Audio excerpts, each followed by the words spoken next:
علي حسن محمد علي مريحان وزير كحولها قودية قريينتا سوماليلان وين مدة سوداء لقو مقناة دلكة ديباديسا ayaa saaka dib hargeysa ugu soo gadaa noqday iyadoo si diiran ugu soo dhaweyn gagida diyaaradaha cigaal wasiiro xildhibaano salaadiin cuqaal duqeyti wax garad iyo sidoo kale dadweyne tira badan oo si gaar ah looga dareemay shucuur gaar ah ku aadan soo dhaweynta wasiirka isla markaana sitay boorad ugu sawiran yahay wasiirka iyo calanka gaarka ee Soomaaliland waxaana inta kadib wasiirku faahfaahin warbaahinta ka siiyay ujeedada socdaalkiisa iyo kulamo gaar ah oo la soo qaatay madax ka tirsan dalka Turkiga gaar ahaan wasiirka arrimaha dibadda dalkaasi ra'iisul wasaarihii hore dalka Turkiga isagoo faahfaahiyay waxyaabaha ay ka wada hadleen dhinac shirkada dhismaha waanu kulamo la yeelanay oo hawlo khusaysa wasaaradda hawlaha guud iyo housing-ka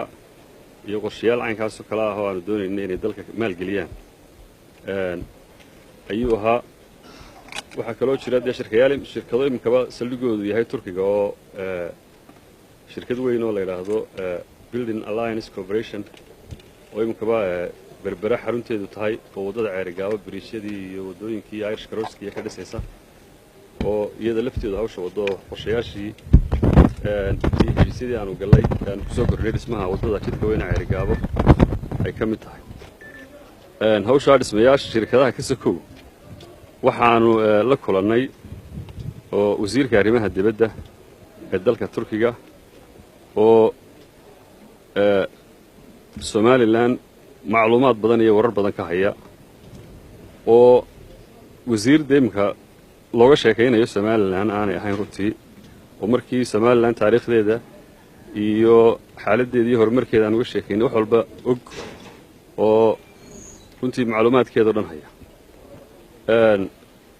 waxa runtii uu aad Soomaaliland uga mahad celiyay wasiirka arrimaha dibadda ee Turkigu nabadgelyada dimuqraadiyadda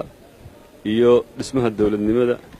ee ay taabageliyeen iyo horumarka ay Soomaaliland ku talaabsatay wuxuu kaloo diyaar u ahaa oo dawladda Turkiga ay diyaar u ahaayeen oo wasiirku noo sheegay in ay diyaar u yihiin dhinacooda sida ciidaamka iyo media-haba ka maqlaysay markuu khudbadeynayay in ay wada hadalladii Soomaaliland iyo Soomaaliya diyaar u yihiin inay dhexdhexaadiyaan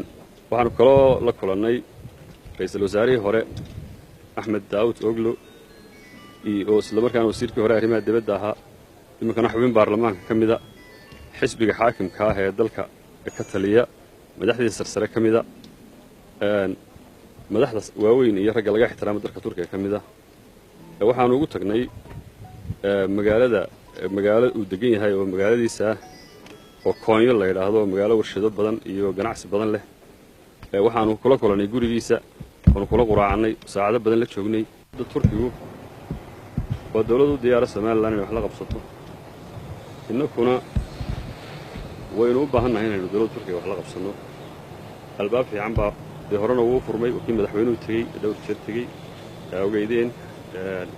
imikana runtii waxay diyaar u yihiin inay xiriir fiican oo iskaashi la sameeyno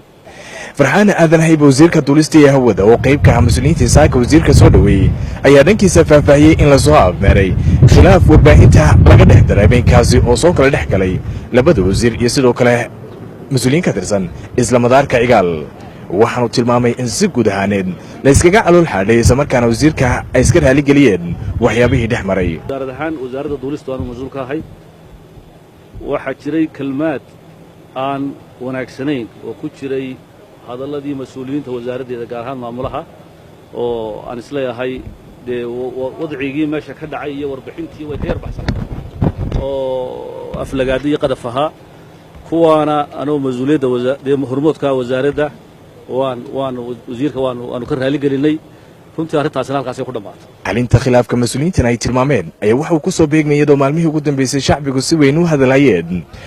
duulimaadkii diyaaradda Fly Dubai oo wasiirku ka hor intaanu Hargeysa ka hamba bixin ku qornaa oo ka hakaday isla markaana ka hadhay kadib markii uu tilmaamay inuu kala kulmay dhacdo cajab gelin weyday